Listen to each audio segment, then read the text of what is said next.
A big business starts small. Richard Branson said that. Every great corporation and business empire started somewhere. There are foundational truths that all successful companies are built on, and today we are going to talk about some of those on this episode of Straight Shot Marketing Podcast. Welcome to Straight Shot. Marketing is everywhere. It's around your life, from what you eat to what you wear and where you go. It is a vital part of any and all business. Let's discuss the world of marketing and business as it influences everyday life with the staff of Atlanta marketing agency, Reformation Productions, and guests as they give it to us straight. Get ready. Take aim. Steady. Welcome to Straight Shot. Welcome to a new series we are doing on small business startup. In this series, we are going to talk about the roots and fundamentals of owning a business, and then talk with several local resources that business owners and entrepreneurs have at their disposal. That's right. We have several interviews lined up from various organizations and resources that are available to both new and existing businesses. But today's episode is the start of it all, and we are going to talk about the foundational elements to owning a business. Now, these will also serve as a good reminder or thinking back for existing business owners as well, and I'll try to navigate between the two when it seems like I'm talking about one to include the other. So no matter where you are in your business life, listen in. So there may be a little tough love in this episode. We are going to be talking about money and the elements that should be done when starting a business. If you are an existing business, this may be information that you have missed out on and need to revisit. If you're a new entrepreneur, then this information will be gold for the journey ahead. We're going to give a lot of information today. And then in the coming episodes, we'll talk more about the resources that are available to help you achieve what we walk through today. So please fret not. Okay, so now this is important. There are three major areas that a business is built on: legal, administrative, back office; operations, productions; communications, marketing. As a business owner or someone in leadership, your business is propped up by these three columns. They build you towards success, and they should be evaluated each business cycle, normally annually.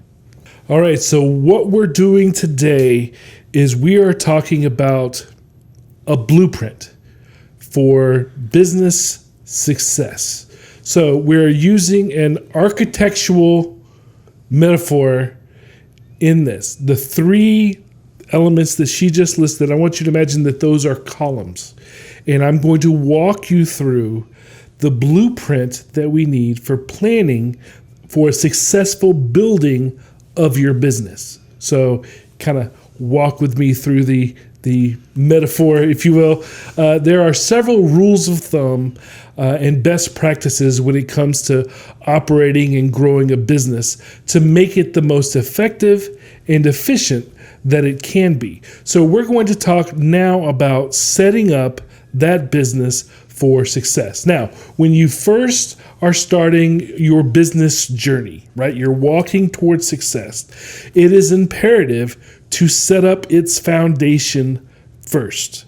Foundation first. Foundation What? first. Oh. It is biblical. Biblical. Wow, we're getting biblical? It is biblical. Wow. You don't believe me? Matthew 7:24 through 27. Foundations. Easter egg. Little biblical Easter egg. Foundations are biblical. All right. So, all jokes and spiritual analogies aside, it's important that you set up the foundation for which you're going to build this business building on. All right. So you have to set up your administrative, that's your structure legally, whether you're an S Corp or an LLC or a partnership or whatever you're going to be. You have to set up your board of directors, any licensing or permits that you might need to have, insurances, different compliances, whatever administrative support you might need. This is all part of that administrative function. Yes. So that's column 1. Column 1, administrative. 1. Boom. All right. The physical operations is column 2. Now that's your location that you're going to operate out of, the raw materials that you need to make whatever it is you're going to make, the tools that you need to provide your service, your employees, that sort of thing. Right, and this is obviously a very important role. It's about how you go about making the product or performing the service that you provide to the public. Yes. And then number 3, the third column, is your brand that is used in business communications. This is so our jam. This is our area, and what the agency here specializes in, also known as marketing. Yep. So once you set up those 3 columns, what those 3 columns do for you is it allows for you to start to grow. And that growth is accomplished through communicating your business to other people. So once your brand is developed, which is the third column we talked about, you're going to use that brand to create marketing tools that will communicate who you are, what you are about, what you have to offer, and how you are different from your competitors to the public in ways that will help them to remember and then choose you in the marketplace. It is imperative that those tools be the most effective and used in the most efficient ways as possible. That is a lot of responsibility on that one column for your company. But once that happens, your business can start to grow. And the growth that comes from that communication will reinforce your foundation and lead to more brand awareness and more support for your brand. And that will give you more sales, more profits, and then the ability to invest more into your business operations and your communications when it comes to expansion. And that's where a lot of people think about growth, right? You have one location, you want to have 17. You do that by reinvesting. All of that comes built on those 3 columns. And the third one, your brand, brings value to your business as far as growth and that end success goal up there at the top. And we talked about that, the brand bringing value, in the Rise and Fall of Atari episode, as well as the Lessons from Coca-Cola one. We did. Nice kickback, Jennifer. Thank you. I like to throw back to our old episodes every now and again. So, you haven't gone back and watched them? Watch them. So that's an overview of the setup and basic patterns for business. But while businesses are set up to make money, there are initial investments to get it set up and started down that path. Yes, that brings up the cost of business. Okay, everybody's heard of that's the cost of business. All business costs have an initial investment, and then they also have an ongoing investment element as well. So what I wanted to do is kind of think about those 3 columns. So administrative, that first column, is always important to having a business. However, marketing and operations are the 2 most essential elements to running a business, and both take considerably more investment. You can get away with, from the administrative side, you can get away with, using your personal laptop, and you can get away with, as far as cost goes, signing up with the Secretary of State is not that expensive, at least not as expensive as buying a shake machine or something like that if you're an ice cream shop, So cost relative wise, administrative is actually usually pretty low, but the other 2 have some pretty hefty costs. Now, cost will vary depending on the industry, the product or service that you're going to be offering, the number of employees that you need, the raw materials that are necessary to physically bring that product or service to the public. Yeah, so be mindful of both initial cost and ongoing costs when you build your business plan. Yeah, there's a lot to kind of take in and be aware of when it comes to cost in operating a business. I really should have a CPA here to talk through all of this when we do it, but administrative costs will vary depending on your needs and how big your industry is. Operations will depend largely on your industry and the business that you're in. But with marketing, there's a lot that is dependent on budget, but not as dependent on industry. There are rules of thumb for marketing, for business communications, that kind of branch all across all industries what you're going to need. There's initially things that you're going to need that every business needs. We'll talk about that in a minute. And then there's ongoing costs that there is a set budget standard that all businesses use. Now, that standard is between 8 and 20% of the business's gross income if you are an established business.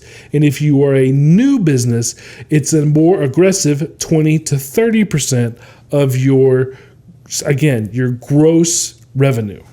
Doing another throwback. Yes. Do you remember the magic 20% from the Lessons of Coca-Cola series that we did? Yes. And there's, again, like I said, it's a standard in the industry because it's what everybody follows. Now, I said 8% to 20%. That can be... That's a window. That's a big window. So it really depends on where you are in the cycle. For example, Coca-Cola, 8% to them is millions, right?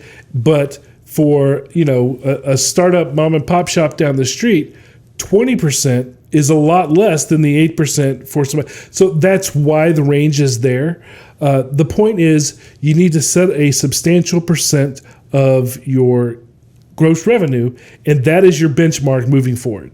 And again, if you're new and you're younger, you want to be more aggressive. You want to get to success faster.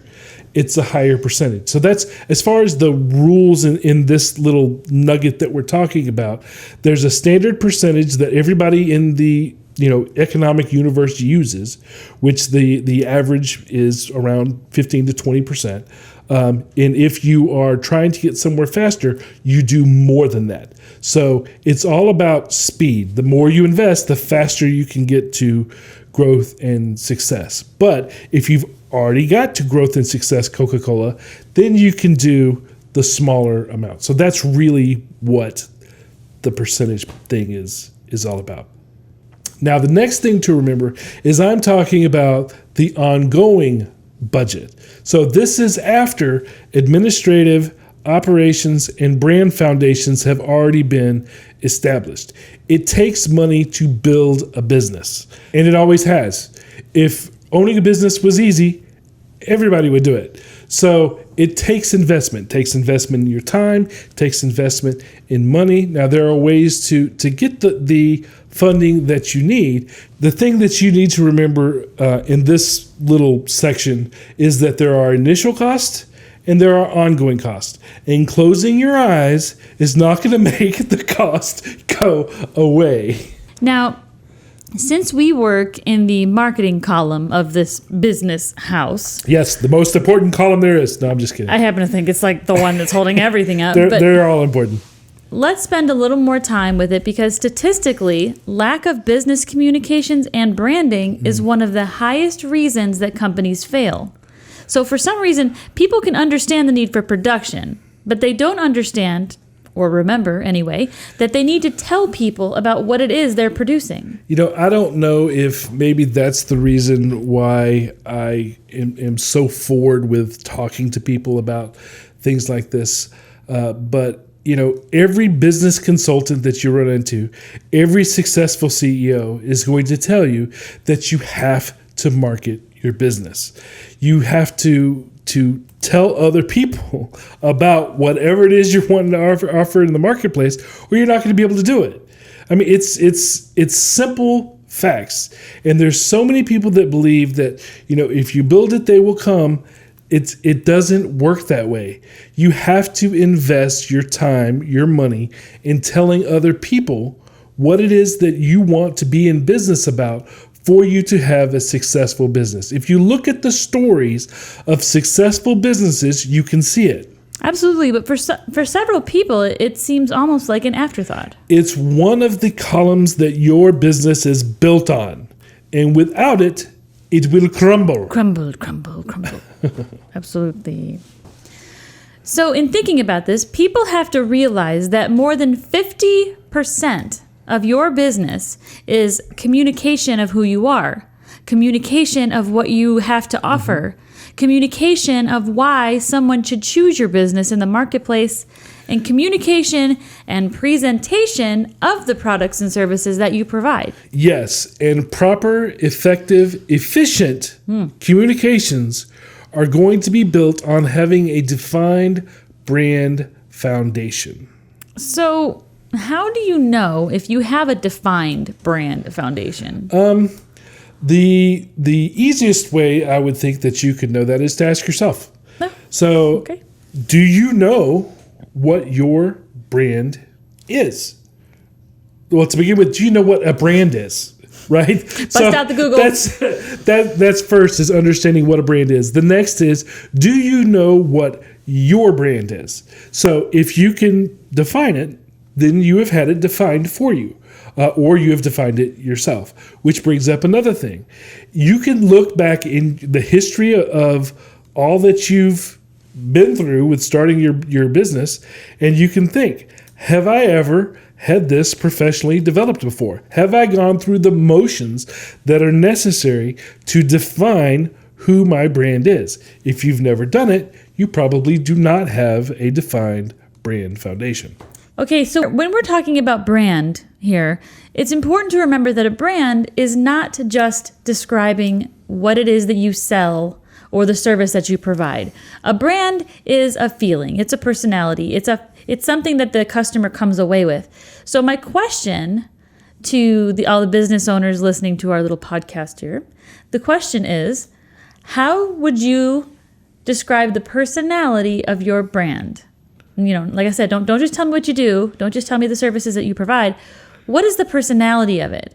And if you have trouble answering this question, then chances are pretty good that you don't have a defined brand foundation. Yeah, it's more about the character of a man versus what the man does. So it's, what will you stand for? Well, I'll give you an example. And this is an example I use a lot because people are familiar with it.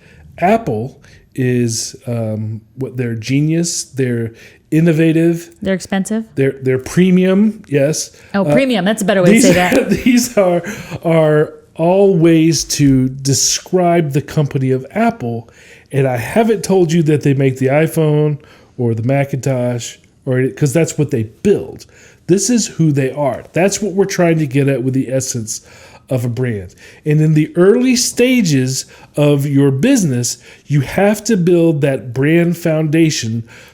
And that's just one of the columns that you have to build in your foundation. So there's foundation for brand, which we're going to talk about a lot because that's kind of where we live. But there's foundational elements in each of those columns. But in the early stages of your business, you have to build that foundation across all three columns. But before you can do that, you have to plan. I am a huge proponent of planning, and financial capital organizations or individuals are going to expect it on paper.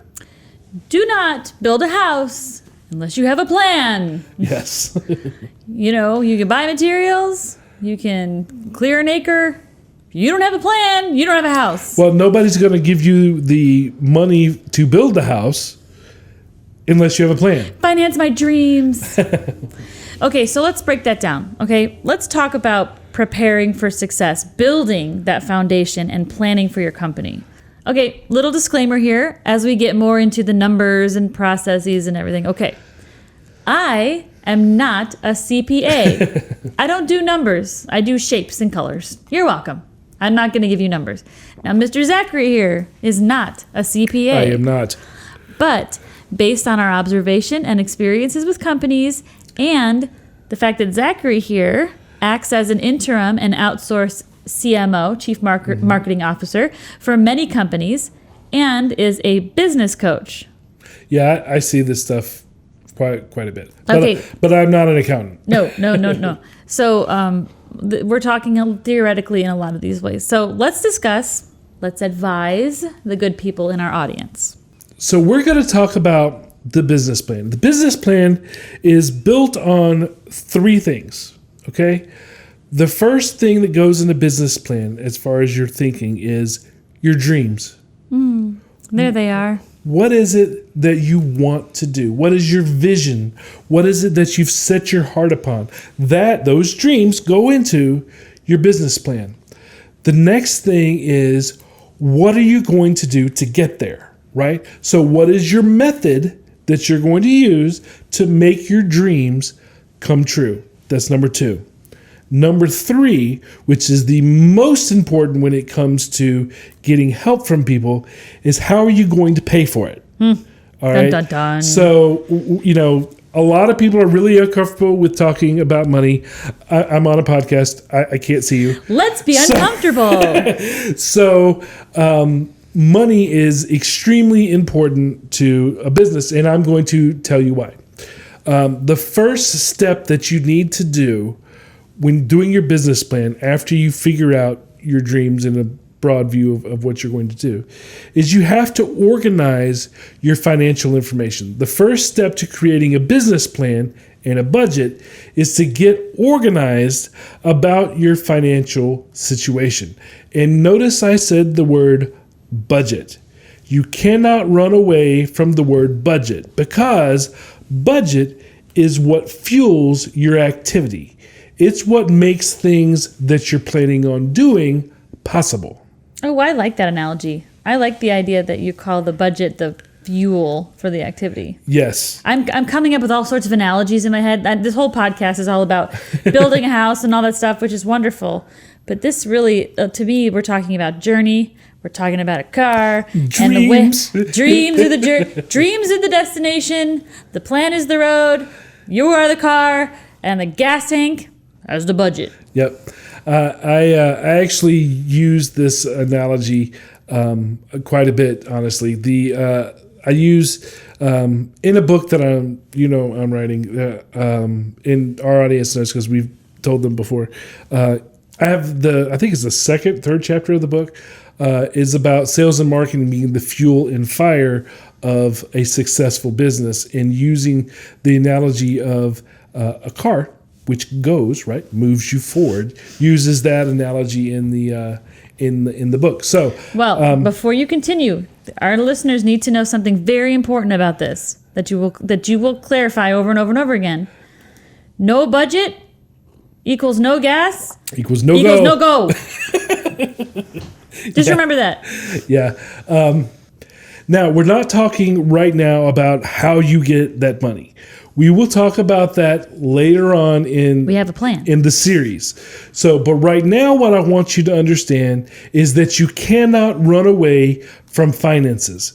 It all starts with understanding your finances, and that starts by organizing your information. So you need to know how much money your company makes on a monthly basis, including any variations that might exist. Now, if you're a new business, those will be projections.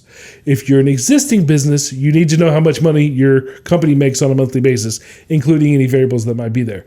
Number 2, you need to know how much money your company spends on a monthly basis, including any variations that might exist. Now, existing businesses, you should base everything on last year's real numbers. New businesses can use projections. Existing businesses, real numbers. Now, your CPA should be able to provide that to you if you don't know what they are. Yes, that is what you pay them for. Yes, she should be able to very easily give you a report that gives you all of this information. Now, once you get that information, here's what I want you to do. I want you to categorize it under each of the 3 business columns that we've discussed. So now I'm going to go back to talking about new businesses, or if you haven't done this before, existing business, this is you too. But I want to talk about the cost that comes with that foundational element, right? So these are initial costs per column so that you can kind of know, okay, when I'm figuring this out, what goes in what category, okay? The administrative column, you need that's where any business planning related costs go that are relative to the administrative part of the business plan. For example, if you have a professional business planning service, which they do exist, if you have one of them help you, those costs go in here. Any research that you do or books that you buy on how to build a business plan goes right in here. You also have things like insurance premiums that you have to pay when you're starting up your business. Any legal fees that are involved with setting up your business. Things that are involved with being compliant. So you have to set up with the Secretary of State, whether you're LLC, S Corp, partnership, whatever you're going to be, that compliance there. You have registrations that you might need to do depending on what your business is and where it is. You may have certifications that you need to have. All of that kind of goes in this compliance area. Then you have your office, right? And any overhead that's involved in that. The accounting function, because you should be keeping track of your accounting already. And then finance. So if you've got any additional capital from either a lending source or anywhere, keep track of all of that. All of those expenses related to that will go into the administrative column, as will recruitment, right? Because you have to staff up for that. All of that goes there as well. That's column number one. Number one. Column number two. Number two. Which is operations or production of whatever it is that it is you're going to bring to market. There may be business planning services that go along with that. If you have to ask somebody, what do I need to set up this operation? And they advise you that those costs for their services for building your business plan would then go in column two, but still business planning, all right? Then you have the place of operations, whether it's a warehouse, factory, storefront, restaurant, whatever it is. The reason why it's an initial foundational element is you have to have a storefront before you can open your doors, right? You can't open doors on a business you don't at a location that you don't have. So that's an important element. The other thing is any equipment that you have needed to purchase before you could open your doors. That's, again, if you were an ice cream shop and you needed to buy an ice cream machine, your ice cream machine would be part of the equipment that you would have needed in order to open your doors. Now, there's lots of places to get ice cream machines. Don't try to get one from McDonald's because theirs are all broke. But there's other places that you could go to, and that's fine. But this is where it would go. It's a foundational element. It's an initial before you launch, right? But it goes in the operations column. And then you have whatever raw materials you're going to need, right? Like, I don't know what goes into ice cream. Milk. Shake base. Yeah. All that stuff. Actually, whatever, I know the ingredients to this. Whatever raw materials you might need for whatever you're going to do. So if you are opening up a landscaping business, that might be, the pavers or the grass seed, sod, mulch. So whatever pavers, you need to do what it is you're going to do. So those are the foundational elements that fall under column two. Now under column three, which is business communications, you see the same thing. You have the business planning element. That's any assistance that you needed from someone as far as the elements that go in your business plan. That's usually strategy, that sort of thing. Any assistance you needed in that goes in this column. And then you have the biggest one that I talked about, which is brand development. Yes, and that's the mission identification. That's consumer research and targeting. And the campaign concepting. Yeah, that's the look and feel of how you're going to communicate that brand that we've just defined. So defining that brand, big piece. The other foundational elements might include having a corporate identity. That's your trade name. your logo, of course, and all of your business stationery. That's a business card, stationeries, letterhead, envelopes. Yep. Basic stuff that you need before you. I mean, you can't even say, "Hey, I'm opening a business," and give a business card without a trade name. Yeah, you don't want to network when you don't have cards. something to hand to somebody. So, there's that, and then there's your website. Your website, again, with the exception of a gas station. If you're a gas station, Ain't that the truth? I will let you off the hook for this one. But for everybody else, your website's your number one most important marketing tool that you're going to have.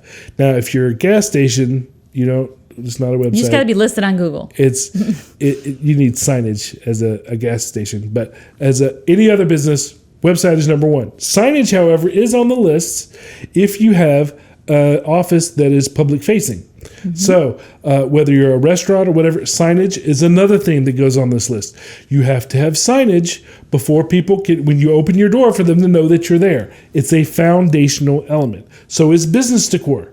Once people come into your office, I don't care if you're a real estate agent, when they come in your office, what is the decor going to tell them about you? That is a marketing communications foundational element. The next piece of that is, walking in the building is one thing. The next is when the business walks out the door. If you have employees that are salespeople, the way they look is going to communicate your business. So, do they need a uniform? If you run a pizza delivery business, what they wear is going to represent who you are. Uniform design counts. Also, I mean, we've seen even just from food delivery. I mean, the things that you use to keep food hot when your drivers are transporting things back and forth, your little hot carry things and uniforms and hats. And we've seen time and again from clients come through our doors that they don't connect that together as being a marketing expense, is knowing what your employees are wearing and how they're looking out there is a marketing thing. And then you have things that everybody knows, like collateral materials, like brochures, folders and brochures and that sort of thing. Those, of course, you get those designed so that when you open your doors, you have them to use. Okay, that's why they are a foundational element. Promo, sales items, that sort of thing. And then you have the next biggest puppy to me, and that is your strategic plan. Yes, that is how you're going to get to where you're going. Yes. And not only how to launch the business in the beginning, but also a plan to keep moving forward, the ongoing plan. Yeah, it kind of goes in the order I did not just present it in. First, as far as this column, you have the business planning elements that you're going to need, yes. Then you have your brand development that you're going to have before you can communicate your business. Then you have to have the strategic plan, because that, to begin with, goes in your business plan, right? They're going to want to see how you're going to communicate to people. Yep. So you need to have that both for the original launch, which is special, kind of like a wedding day. Huh. And then you have... That's a nod to his book that you just came out with. Oh, okay. Yes. And then you have the ongoing, which we'll talk about ongoing in a minute, but you still have to plan for it in the additional stages. Then the foundational elements we talked about, all of that goes into carrying out that plan. Now, if you're an existing business and any of these elements are missing, we need to plan for catching up. And getting these taken care of as soon as possible is important. Yes, because those are all foundational elements. So if something that you have in those is missing, we need to fix that first before we start talking about all of the ongoing stuff, which as an existing business you already have, you just have holes. Let's talk about the ongoing stuff. All right. So the next thing that you do when you have your list, because remember we're talking about categorizing things, we have to look at the ongoing expenses, again, in all three columns. So in column number 1, which is administrative, we're looking at any insurance premiums that you have. If you keep a lawyer on retainer, whatever that retainer cost would be, any sort of compliance things that you have to do over and over and over again.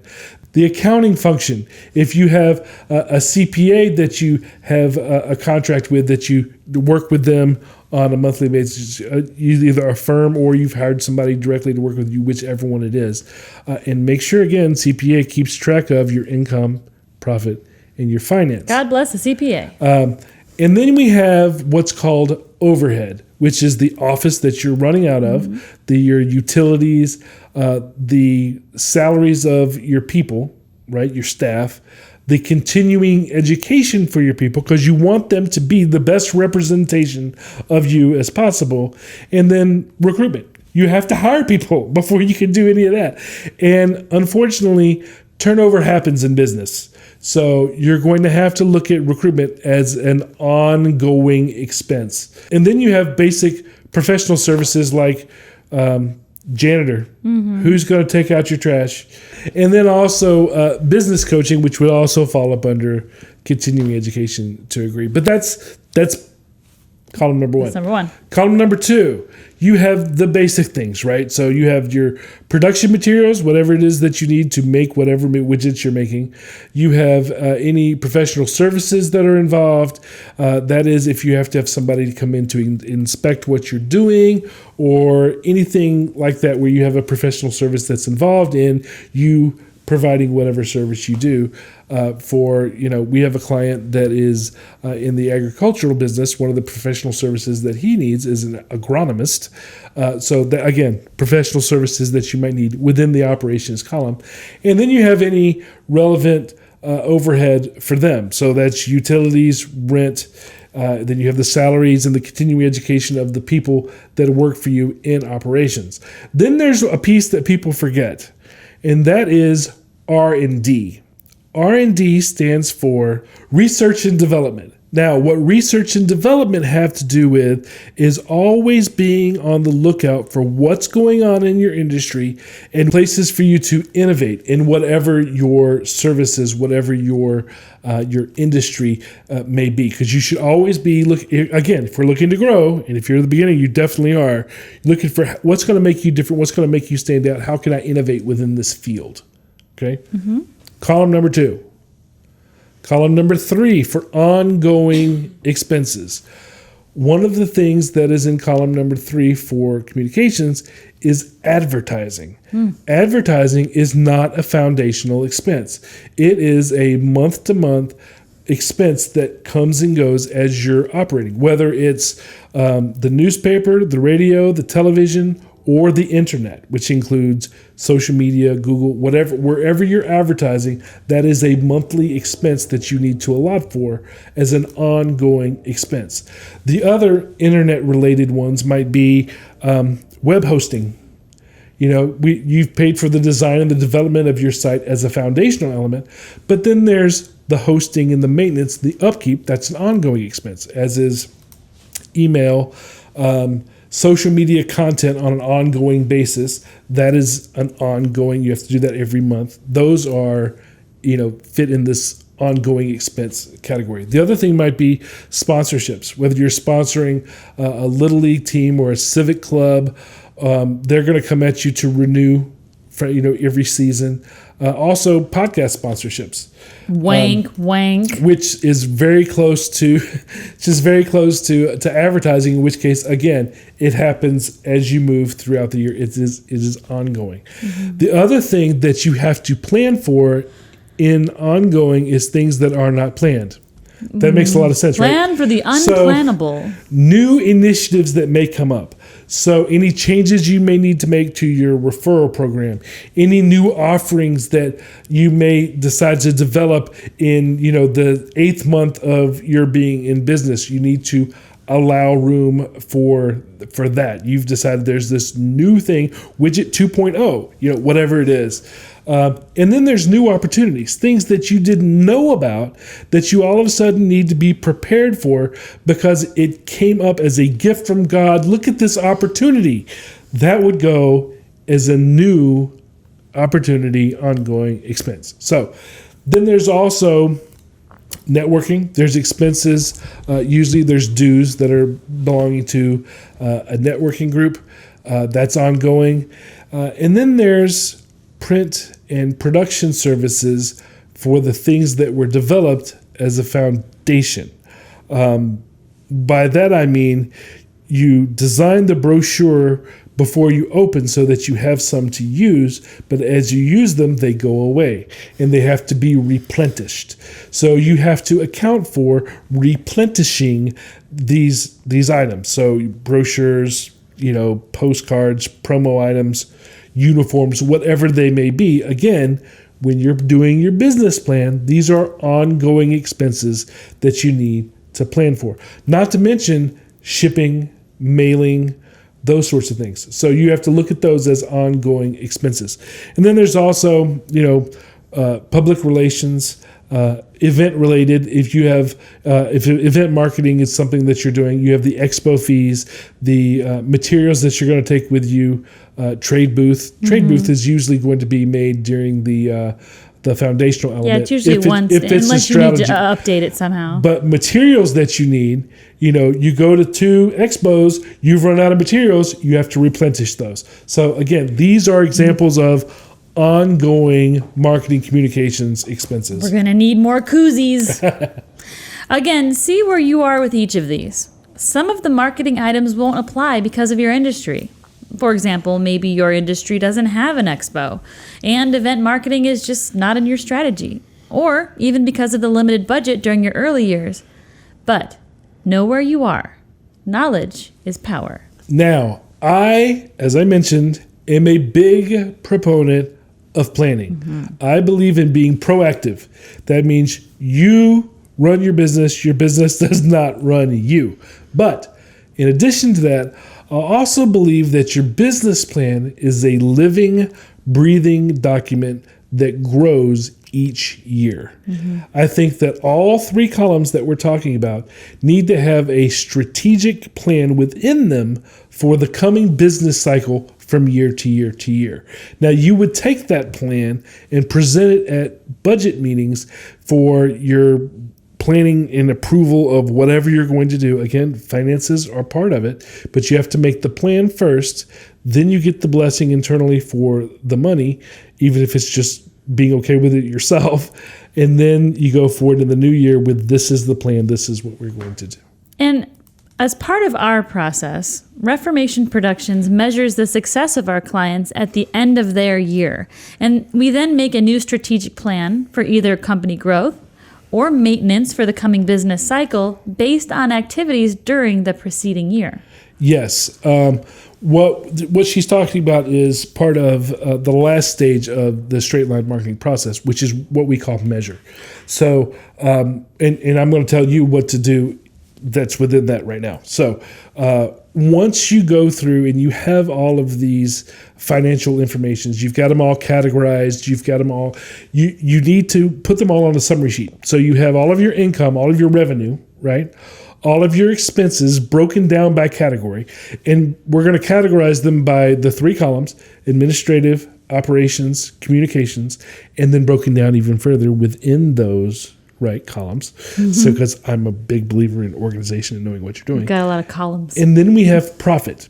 Cannot forget about profit, because profit is what's going to propel you the coming year.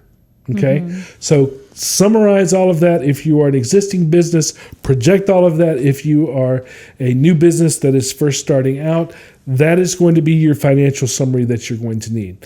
The next thing that we do as part of measurement is we set benchmarks. So we look at, okay, at the beginning of this year, no matter what year it is, whether it's year 0 or year 5, we look at the beginning of that year and we say, okay, what are the signs of growth in my industry? How many employees do I have? How many locations do I have? How many website visitors do I have? How many contacts am I getting from the website? How many new customers? How many repeat customers? How much press coverage? How much brand awareness is there? How much? Because there's ways to measure brand awareness. How many people are aware that you exist? And then there's brand acceptance. How many people accept what you say as part of your brand? That is something that is measurable again. So we measure all of that at the beginning of the year, and then at the end of the year, we measure it again.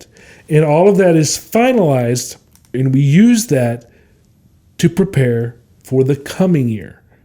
Now, as a new business, you're looking at industry standards for consumers, targeted consumers that aren't yours yet. okay, and then where you are in that. So it's a little different for a new business. But for an existing business, you're going to look at all of those elements that I just mentioned and where you're at. And we're going to figure out, okay, in the last year, what did you accomplish? And then not only what did you accomplish, how'd you do it? How is a very important question. You don't just want, our sales are through the roof. I have no idea why. That you can't duplicate what you don't know, right? So what did you accomplish? How did you do it? And then also you look at, where did you struggle? What were some things that were difficult for you? And then why did you struggle in those areas? Again, it's really important to take responsibility and understanding this didn't go as well as I wanted, and this is why. Then you can course correct and tweak in the coming year. Again, know where you are. Knowledge is power. Yes, we should have that tattooed somewhere. You first. Okay, so all of that information then goes into setting your goals for the coming year. Now, existing business, you will take all of that information to set your next business cycle. But even for a new business, you have to set goals. So what is it that you want to accomplish? Long term, short term? Where can you continue your current growth? What has changed in the marketplace? Technology changes all the time, so be aware of that. Audience perceptions can change. Your audience lifestyle can change. You need to be aware of all of that and set goals based on this information. How much can you reinvest? Okay. Remember we talked about you have profit that you're made and you need to reinvest that into your business. That reinvestment is where you grow. Maintaining or just having a sustainable model is not growth. Okay. It depends on what your goal is. If your goal is to stay one shop, that's the size that you are, you need to recognize that. If your goal is to expand, you are going to have to continually reinvest some of your profits into your business. So you need to look at, how much do I have to reinvest? Then what are the areas where I can afford to expand? For example, when you first started out, you wanted Morgan Freeman to do your voiceover. Your agency guy called him up and he says, you know what? I have no problem doing your 30-second spot. It'll be $15,000 or whatever it may be. And you couldn't afford to do it.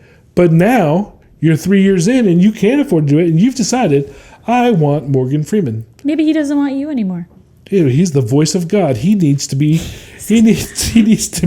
talking over my product. Whatever the goal you may have, you may not be able to afford when you begin, but you may be able to afford later. The next thing you're going to look at is, how can I reach more people? That's part of growth. How am I going to reach more people than I already have? Or maybe, and how can I better reach people? I'm already reaching out to people. How can I do better at it, right? And then finally, what are some opportunities that you cannot afford to miss? And I'll give you one here. And I've said it before on the show. An example of an opportunity that you cannot afford to miss is social media. Everybody's attention is on the smartphone right now. You're probably listening to this, watching this on your smartphone. Busted. And if that's the case, then you need to realize that as a business, other people are too. And so you need to be on one of the platforms that people watch on their smartphone. In that social media. That is an opportunity that now, in this day and age, you cannot afford to miss. 10 years ago, you could afford to miss it because it was brand new. Nowadays, it's not brand new. It's an opportunity you cannot afford to miss. And that's just one. Mm-hmm. That was just a freebie. Yeah. Plan where you are going. Proactivity is efficient. Yes, and we are all about efficiency. And so one of the things that you will do at the end of your cycle or at the beginning if you're in the planning stages there, because again, the whole reason I'm talking about this is because planning happens over and over. It happens when you first start and then it repeats itself at the end of each yearly business cycle. And what you will do as a new business is you're planning a projected budget. as an existing business, you're still planning the next year's budget. So you need to look at projected income categorized by source, the planned operations. You need to have an organized plan based on your goals for what it is you want to accomplish from an operational standpoint. And then from a marketing standpoint, you need to have a strategic plan based on those goals, which come from analyzing your competition, exploring best practices, researching upcoming trends, teaming up marketing and sales to make the most out of who you're going to be. I should be a preacher right now. Wow. That is a lot of info coming out. But okay, it is a lot of good info though. But let me give out some helpful info that is relative to our sponsors today. Hey. See how I did that? One of the areas we discussed was administrative. And this episode is sponsored by Tresta. Tresta is a business phone app for your iPhone or Android that allows you to activate a business phone number instantly and make and receive unlimited calls and texts right from the smartphone you're already using. Whether you're a freelancer or a founder, growing your business is all about communication and networking. You've got to be available. And chances are you've been giving your personal phone number out to clients so you can stay connected on the go. Tresta's virtual phone system allows you to separate your personal and business phone numbers and get work done anywhere, anytime. Tresta also comes equipped with powerful call management features like auto attendance, call recording, and user groups. It's easy to configure so you can set everything up yourself, all online, and customize your call flows based on your business needs. Tresta is the best phone app for small businesses and entrepreneurs, whether you just need a business phone number or if your team is ready for a complete business phone system. It's just $15 per month, and it comes with a 30-day free trial so you can see if Tresta's virtual phone system is right for you. Communicate smarter and more efficiently with Tresta. Start now at Tresta.com/straightshot. That's TRESTA.com/straightshot. All one word. And of course, we have the agency, Reformation Productions. We specialize in the brand marketing column. Everything from brand development and consumer targeting through designing the strategies and the marketing tools like logos, websites, brochures, and then, of course, the ongoing management of your advertising and social media presence. So just contact us at reformationproductions.com or email us at info@reformationproductions.com, or you can call us at 678-825-8086. Now, without all three of the columns, your business comes crashing down. Whether it's too many missed calls or voicemails, or not having a proper brand for your company. Now let's talk a little bit about how all these elements work together. Now, Zachary, I believe you have an example for us. I do. For people that like to have a story told to them to understand the things that we're talking about, I'm going to kind of lay out an example that I use with Chick-fil-A.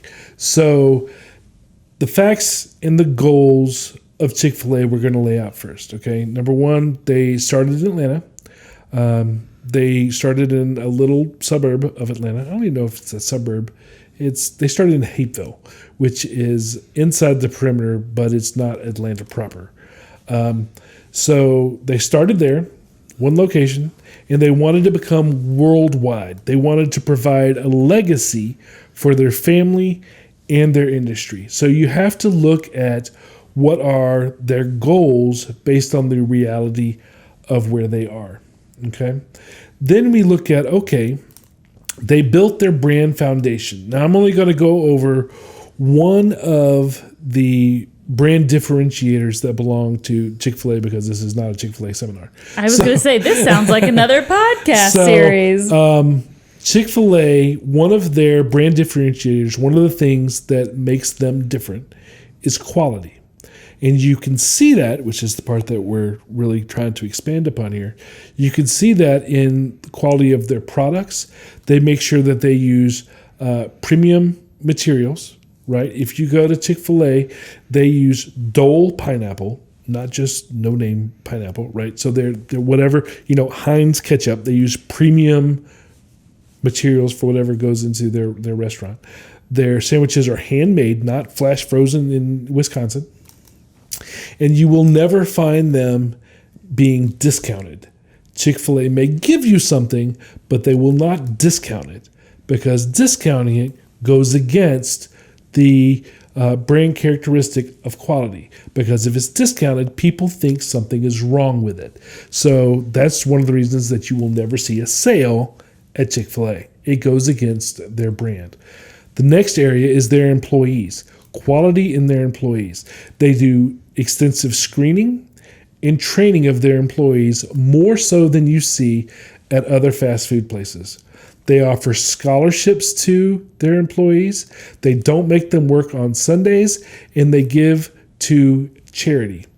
These are things that make sure that they get the best quality employees, because they stand out and they are wanted by the people that work there. That's another place that they showcase quality in their operations. The next is, if you look at their locations, they are experience focused. They want you to have a quality experience, which means physically when you walk in, and then the behavior of the staff once you get there. Okay? If you get there, what do they say? They say, "My pleasure." They treat you extremely well. They have, instead of the 2 cash registers and lines and lines and lines of people, they have multiple cash registers all running at the same time. That was rare when Chick-fil-A first started doing it. So they do things. If you ever go through their drive-thru, they have the best drive-thru experience that you will have anywhere, because they have the drive-thru, yes, but if it's rush hour, they have people standing outside to make that experience faster. At least they do in Georgia here. I don't know if that's nationwide, but I do know that there are longer lines than yes. any other fast food restaurant, but it's still more efficient than any other fast food restaurant. So that is some of the ways that they've taken the brand and put it into their operations, okay? So then let's talk about what is their strategy for communicating that brand. I'm going to go a little way back here and talk about the campaign that they used before this one. The campaign that they had before that did focus on these same areas of their brand foundation was called Deliciously Different. It spoke to the quality. It spoke to the fact that they were different, set above other people. However, it didn't work very well. So then they came out with a new campaign. And when they did that, they added another brand characteristic, which was a focus on family. And with that, they developed Eat More Chicken. Spelled incorrectly. Yes. Because it's written by cows. Evidently, cows are... Who knew cows couldn't spell? Yes. Who knew? The thing about Eat More Chicken, and a lot of people are like, why are you still doing Eat More Chicken? And somebody actually asked Dan Cathy one time, why do you got to change that campaign? And the answer is he's not. Because it's working. Which is your next little rule, right? Find what works, build your foundation, and expand. If it's working, you do not stop it. Now you can see Chick-fil-A stuff everywhere with these Eat More Chicken. And they had what started in Atlanta, eventually grew, and now I believe they actually are nationwide. Mm-hmm. They weren't for a long time. For a long time, meaning in recent years. Because I would have people from up north and in the Midwest that would come down here, have Chick-fil-A, and then pine for it the rest of the time that they went home because it wasn't available where they were. Now I believe they have grown enough where they actually are nationwide. But that's just an example of how they have really gone through and mapped out and shown their brand in operations, admin with their people, right? And in how they communicate. All 3 of those elements all working together for success for the company. So, Zachary, in the way of the straight shot for this episode, how does a company achieve these goals for success? The first thing is be thorough. Don't miss these fundamental steps. It's hard work, but do it. I am a creative. I'm not a fan of the planning, but I definitely see the need for it. Yes. The next thing is ensure that you're following best practices and that you have built a good brand foundation. And if you don't know, we offer several levels of communications critiques. You can contact reformationproductions.com. Typical budget range for those is $200 to $1,000 depending on the depth of the analysis. Yes. Now, number 3, market towards targeted consumer segments for your business. Big way to get to success. Market towards a targeted consumer segment, targeted consumer segment for your business. Very, very important. I'm usually the one that's hammering this in the episode. I appreciate you taking the torch on that one. Have your creative connect with them emotionally. Your creative should be brand focused, not product or service focused. For example, if you are a mechanic, don't tell me you change oil. I already knew that when I saw that you were a mechanic. It needs to be brand focused. What is going to make you different? Show me how you're different from your competition. Show me what it is that you are going to use to be more attractive to me, right? And then your strategy should be planned to intersect with your consumers wherever they are. Don't expect them to come to you. You need to intersect with them. And then the fourth thing is make sure, and I said this in the Atari one too. Of course, in the Atari, it was a warning. Throwback. Make sure that your brand, whatever it's built on, is true. Only promise what you can deliver. If you promise superior customer service, make sure that you are investing in your employees so that they provide superior customer service. If you are promising speed, make sure you invest in something that is accomplishing that. In other words, if you run a deli and you tell me you can make the fastest roast beef sandwich in the world, but you don't invest in one of those slicers that goes super fast, then you're going to not be as fast as Arby's, and then you just lied. Or you need to slice that stuff in the morning. So the other thing is, if you promise quality, start with the best, stay with the best. Just like Chick-fil-A. Don't start cutting corners. Starting a business is hard enough. Don't make it any harder on yourself. Now, if you need help, tune in to the next episode of this series because we are going to have a guest that is a resource to help you with business planning. Now, here at the agency, we can provide a business checkup, like I mentioned before, business coaching, and all of the elements in the marketing column. So if you have the other 2 columns mastered, we can help with a third. Consumer targeting, strategic planning, creative production, and that's everything from your website, business cards, public relations, skywriting, whatever it is that you need, website, event planning, we take care of it all. Now you can reach us at reformationproductions.com or call 678-825-8086. Now, if you have a question about this topic, small business startups or business planning, let us know and we'll answer it during the series. We have guests from remarkable organizations coming in and we'll be happy to help. Just email us at info@straightshot.net or direct message us on social media. Call us, carrier pigeon, smoke signals, whatever works for you. But anyways, I hope you do get value out of the show today for your business. Please take a minute to like and subscribe, hit the little bell on YouTube, and visit our sponsors. That stuff really helps us out from an administrative standpoint for the show, and it helps more people find us so that we can help more people. Thank you very much. But that's all for today's show. So until next time, bye. Thank you for listening. If you found this podcast informative, we hope you'll pass along our web address, straightshot.net, to your friends, colleagues, and business associates. And please leave us a positive review on our Facebook page at facebook.com/straightshot.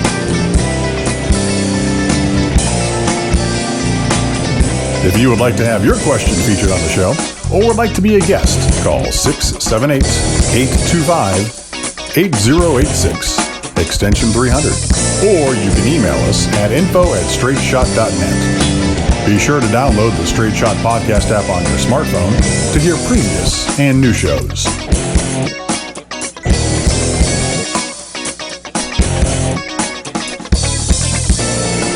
This has been Straight Shot.